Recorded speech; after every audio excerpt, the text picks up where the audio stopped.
Question number 2, Mr. Speaker. Foreign Secretary. Mr. Speaker, with permission, I will answer questions 2, 10, 12, 17, 20 and 23 together. Since Hamas's brutal terror attacks on the 7th of October, my right honourable friend the Prime Minister and I have visited the region and spoken and met extensively with counterparts totalling almost 20 countries as part of our extensive diplomatic efforts to prevent escalation, to sustain the prospect of regional peace and, of course, to secure the free movement home of British nationals in Gaza and the release of those hostages. Chris Clark. Thank you, Mr. Speaker. It's been reported that the Palestinian Authority is to pay up to $3 million a month in so-called martyr salaries to the families of dead and captured Hamas terrorists. Will my right honourable friend join me in condemning these payments to rapists, torturers, murderers, some of whom have killed Brits? And will he also use his good offices to ensure that no British aid money has gone towards this filthy practice?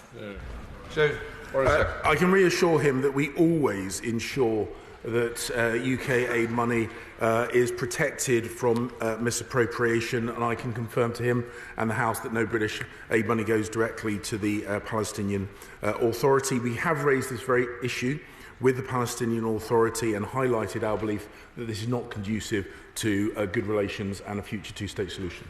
Sir Desmond Swain.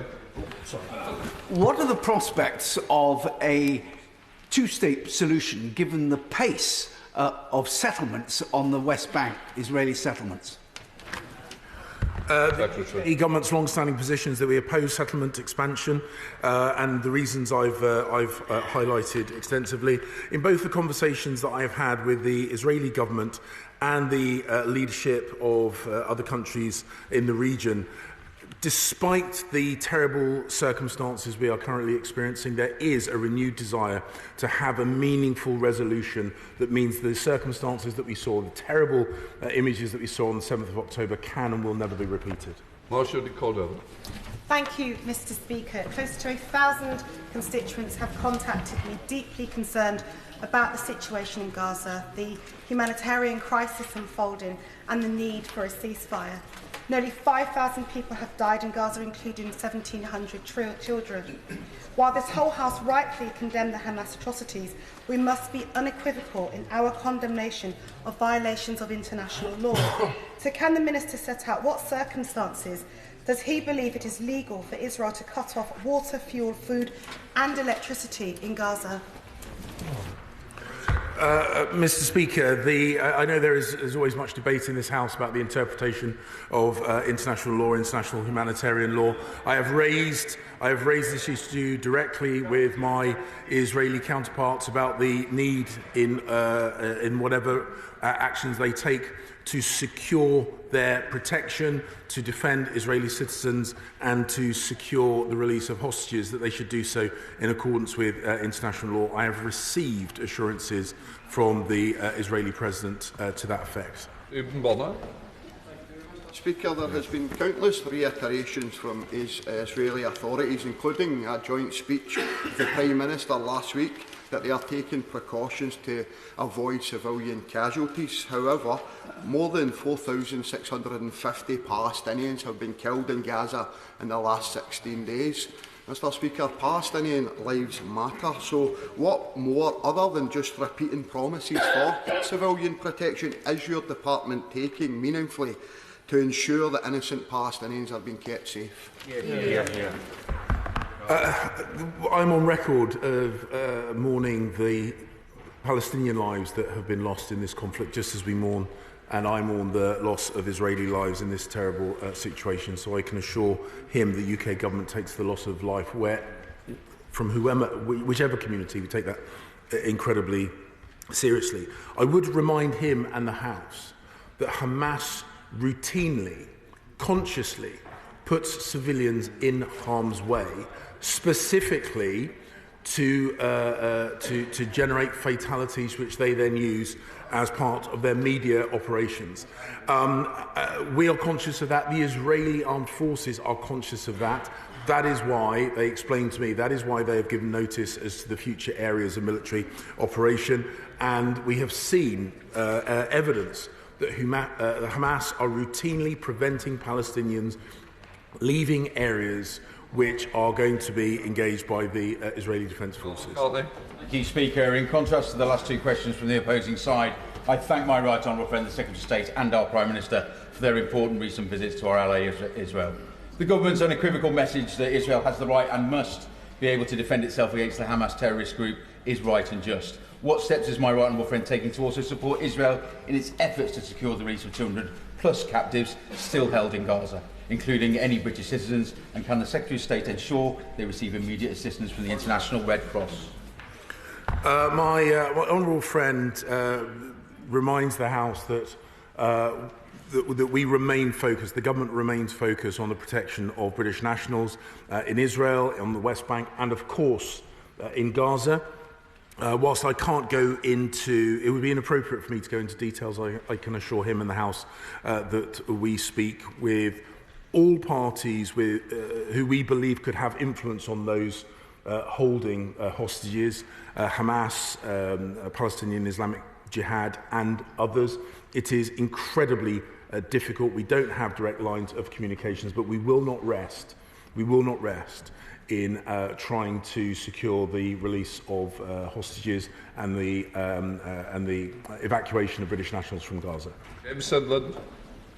Mr. Speaker, thank you. I'm clear that the international community, backed by the UN, must now work together to dial down the rhetoric, open humanitarian corridors, encourage restraint and to protect life. Will the Foreign Secretary commit the UK to expanding the Abraham Accords as a priority, which will not only bring strategic partners to the table, but it may also offer a future peace between Israel and Palestine? I've regularly said about how much I value the Abraham Accords. The improving of relationships between Israel and the Arab nations in its near neighbourhood, I think, is an incredibly positive step. There is realistic belief that part of the attack of the 7th of October was to derail future normalisation and negotiations. And again, I think this highlights the fact that Hamas are not a friend to the Palestinian people. They are not trying to improve relationships between Israel and the Arab world. They brought down the Oslo agreements. They have consistently blocked all attempts to normalise relationships between Israel and the wider Arab world. We must not let them win in that endeavour, and we must work to bring peace between the Palestinian people and the Israelis. Chair of the Select Committee, Sarah Champion. Thank you, Mr. Speaker. I've been inundated with emails from constituents terrified for the future of the internally displaced Palestinians in Gaza. Since the 7th of October, nearly 600,000 IDPs are sheltering in 150 UNRWA facilities. 35 UNRWA staff have been killed. 40 UNRWA installations have been damaged. Foreign Secretary, when the ground invasion inevitably starts, where are these people meant to go? Who is expected to host them? Who will be administering them? And where will the support come from? And fundamentally, what does the Foreign Secretary believe the Israeli politicians' long-term objective actually is? All the conversations that we have had with Israel, with Egypt and with intermediaries who are able to maintain lines of communications with Hamas have been about the preservation of human life. I will put on record once again, we completely support Israel's right and indeed duty of self-defense. The brutality, and we are now only just starting to see the scale of the brutality, video evidence that has been retrieved from those individuals who brutalised and murdered Israeli citizens on the 7th of October has now been put in the public domain, and it is worse than any of us could have imagined. So we absolutely stand by Israel's right to self-defence, and we have said that we want to work with Israel, with Egypt, with the countries in the near neighbourhood, and, of course, with those who are the de facto government in Gaza, to minimise civilian casualties. We have had that commitment from Israel. We have had no such commitment from Hamas.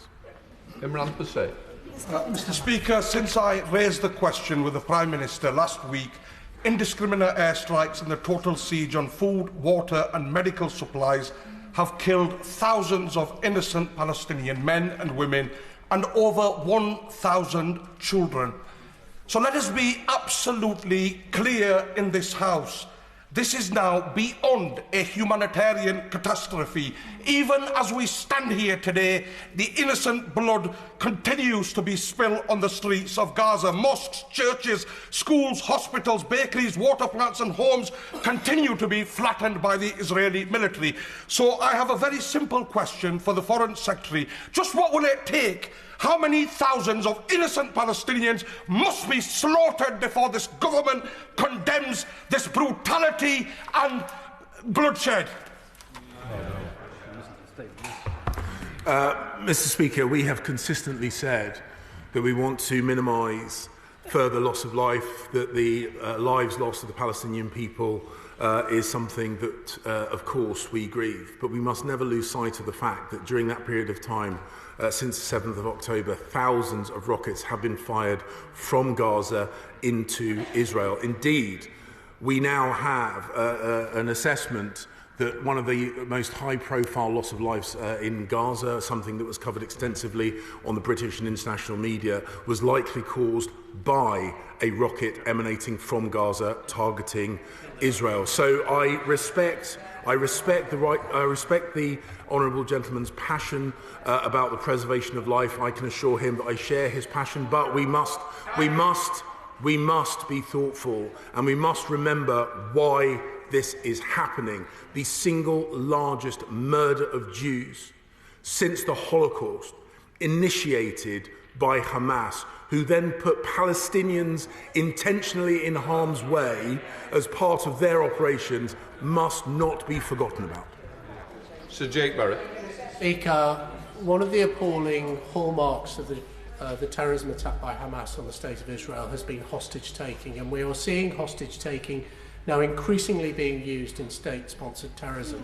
With that in mind, and with the number of hostages who are British currently being held, does my right honourable friend, the Foreign Secretary, think that now is the time to appoint a Prime Ministerial envoy for hostages with full diplomatic immunity, so the British state can keep in touch with Britons who are being held and use our soft power to negotiate to seek their release?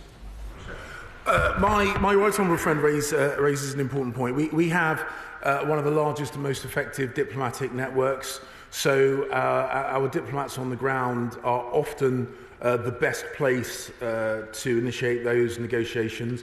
But he does raise a good point, and I will take his suggestion seriously. Rachel Hopkins. Thank you, Mr Speaker. I, like many others, have received hundreds, if not thousands, of emails from my constituents expressing their despair at what they're seeing happening in Gaza. It's more than a humanitarian emergency. Does the Minister agree with Labour's calls to work with international partners to give UN agencies such as UNRWA the long-term resources they need, as well as insisting that fuel is allowed into Gaza? Yeah. The Prime Minister, myself, and indeed my right honourable friend, the Development Minister, have had extensive and regular talks on ensuring that humanitarian supplies get to the Palestinian people in Gaza. And indeed, my right honourable friend has virtually daily conversations with Martin Griffiths, the head of OCHA. The Prime Minister has recently announced an additional £30 million of humanitarian support on top of our pre-existing £27 million, making us one of the most generous contributing nations to humanitarian support for Palestinians in Gaza. Shadow Forest Secretary David Lammy. Mr Speaker, George Mitchell, the great American peacemaker, said diplomacy was 700 days of failure and one of success. Labour recognises the hard, quiet diplomacy required to secure the release of hostages and eventually long-term peace. But in this bloody war, we cannot afford 700 days without success. Overnight, we saw reports of the possible release of 50 hostages, only to learn that those talks had stumbled. Can he update the House on the progress to secure the release of all 200 hostages so cruelly taken by Hamas terrorists?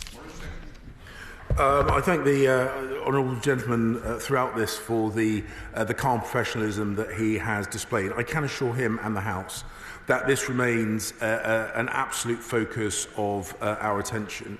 It was raised by the Prime Minister, by me, by, as I say, my right honourable friend, the Development Minister, and others in our bilateral conversations with leaders around the region. We will stay relentlessly focused on this, I can assure him.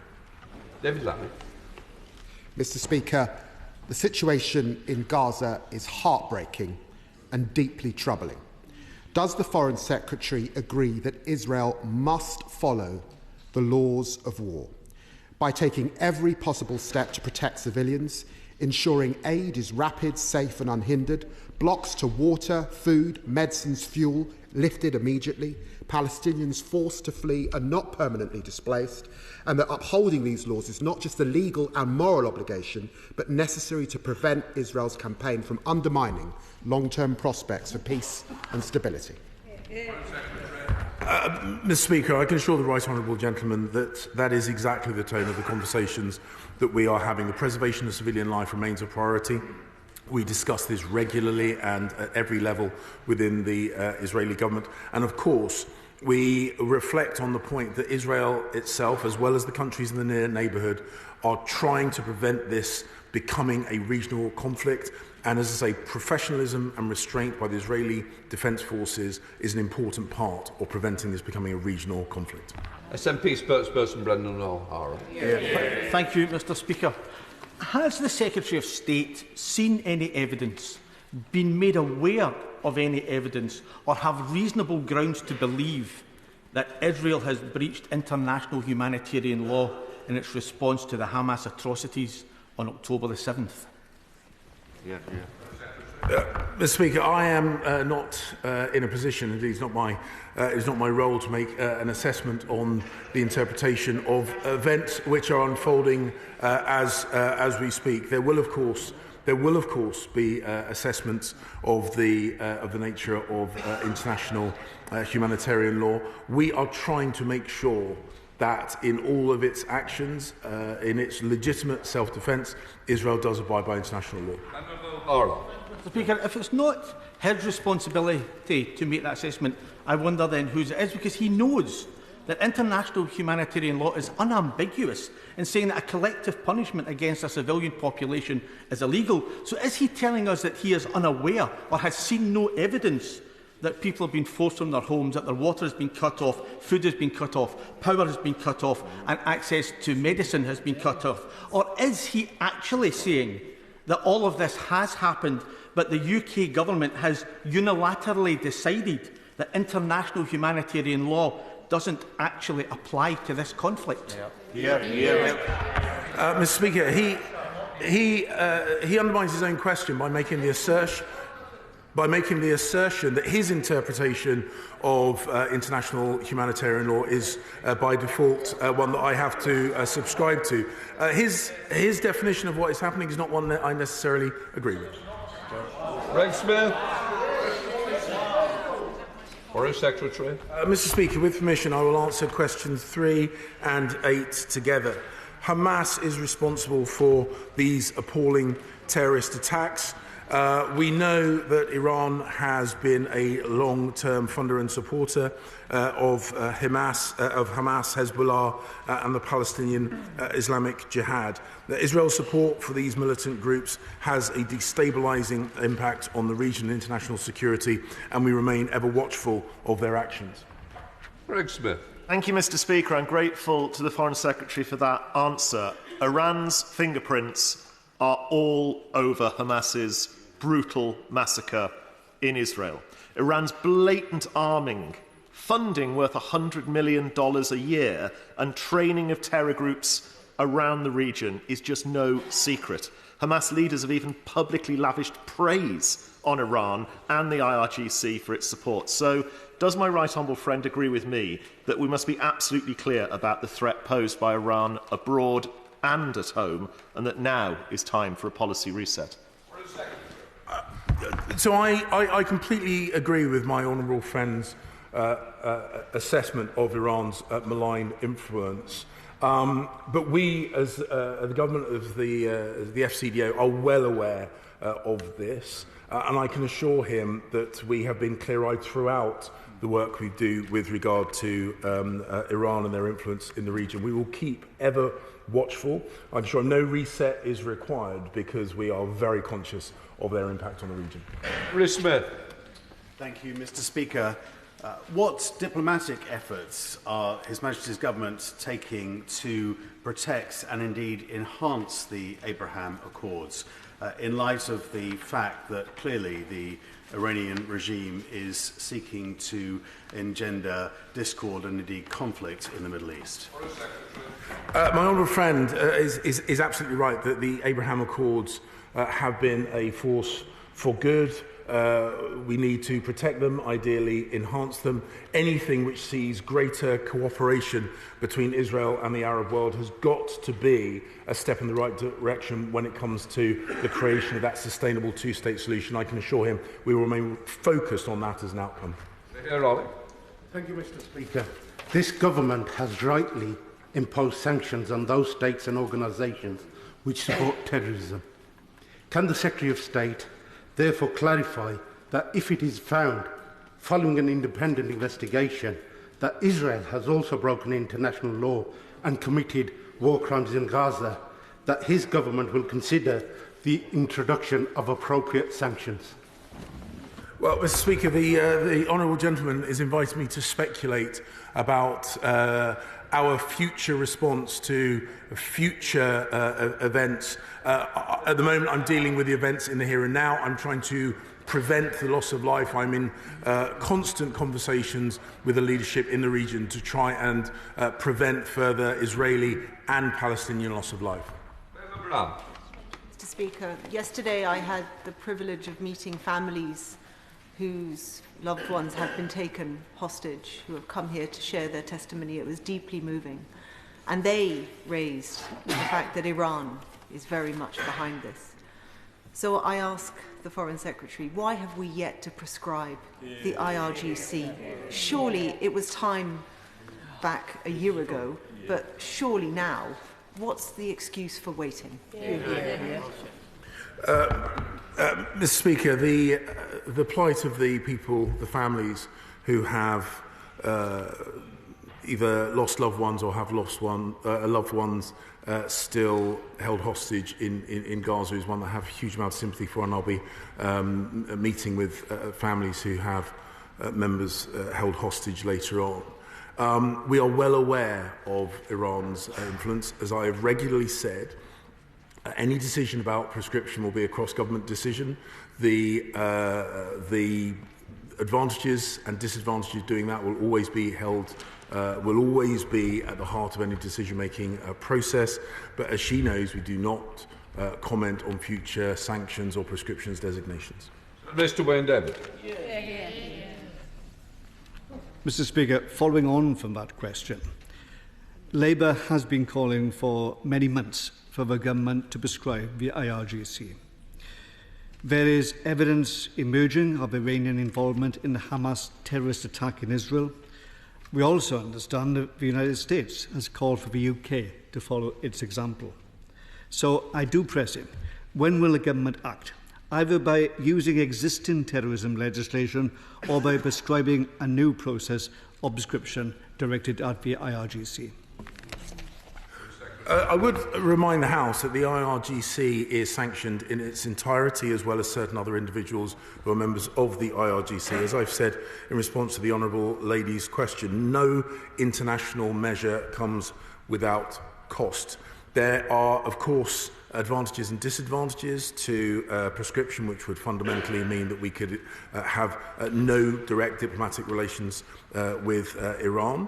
As I said, we always take these issues very seriously.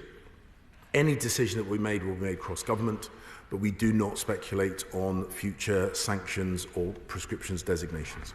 David. Question number 4, Mr. Speaker.